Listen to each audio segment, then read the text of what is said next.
So it's been a few years. I think 3 years ago, we had this up and going. We took some drone videos, nothing fancy. Got a fair amount of feedback on it and views. Just, I think, people's curiosity. We never went over how we designed it, kind of the design elements and how it works. So I guess I can do that today. It's just going to be one video, no edit, straight to it. So this is a 8x16 cage built out of 4x4 tubing, 3x3 angle iron, and I believe that's 1x2 channel. So put all that together and you have a very solid pig tractor. Then we went and got pig paneling and tack weld that in between. So this is about as stout as you can get. I've seen where people use gates and wire and other things. I didn't want that. I wanted it to be rough. So when a 400-pound hog or two 400-pound hogs start pushing on it and doing what they do, it's not going to buckle and they get out. We have a gate. We put this gate in. I always put it in backwards, so they're always pushing on it and pushing it closed, because if you settle up where they push it open, they will get it open. They're just very strong.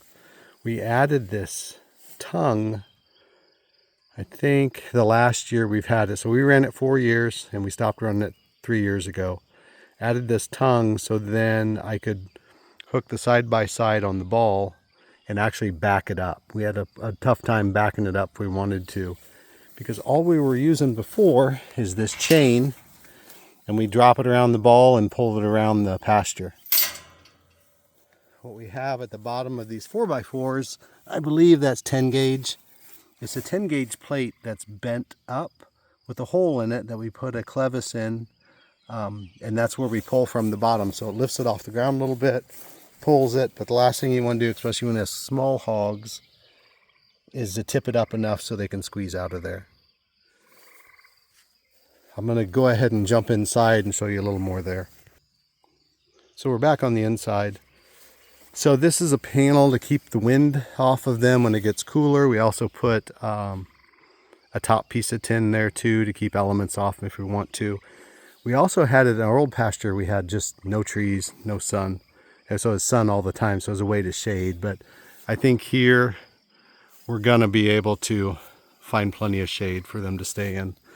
As you know, the better they feel, the better the weather, the more they'll eat, the bigger they get. We added this brace later on. We were on some kind of off camber terrain and it was tweaking a little bit. So as we do, we went overkill and put that brace on. It's a little tough to get in through here, but for the most part, the brace is kind of needed as you get that 16-foot span going. The feeders. So we did, as you can see, two 50-pound feeders. And what that is underneath of them, because I want everything to move. I don't want to have to pick anything up. I want to hook onto it with the ATV or side-by-side, pull it, be done. And then not see these pigs for 4 days if I don't have to. So the feeders are 50-pound feeders. You can find them online. We put angle iron underneath. We welded angle iron on the actual side. And then they sit on this angle iron, and they're fully encased. What we also did, as if you can see, I think that's 1/2 inch by 1/2 inch bar. We put that underneath there. Keeps the hogs from getting their noses underneath here and throwing that feeder off, because they will. Especially the bigger they get, the more ornery they get, and the more time they have to try to figure stuff out. They'll eat those straps off. They will, they got nothing but time. So we try to make it as bulletproof as possible. We put 2 feeders in for 2 reasons. One, we're going to have 2 hogs, so they're not fighting over feed. But also, if they do destroy one, we've got another one, and they're not out. On to the waterer. So the waterer was a big thing that we had to figure out. I had originally a blue barrel in that corner. That's why you see that. And I had tapped nipples into the blue barrel for them to drink out of. And what happened is they just ripped them out of the blue barrel. So we upgraded. We went overkill again. We got 6-inch PVC, which is really thick wall, Schedule 40. We tap those holes. I think I have another video of how we do that. We just heat up a 1/2-inch pipe thread. Drill a 3/4 inch hole, heat up 1/2-inch pipe thread, like a pipe, and then screw that in to tap those. We put 2 in, same reason we have 2 feeders, so they can both get water. And then we have a 1/2-inch nipple there that feeds water from this 50-gallon barrel. So all we have to do is come in, open that top up, fill it up. I got a 50 or 60-gallon water tank. We can come in, fill that tank up, and this lasts us days, if not weeks, depending on how old they are. So they always have water. They're always well fed, well watered, taken care of, because you constantly want them eating and having access.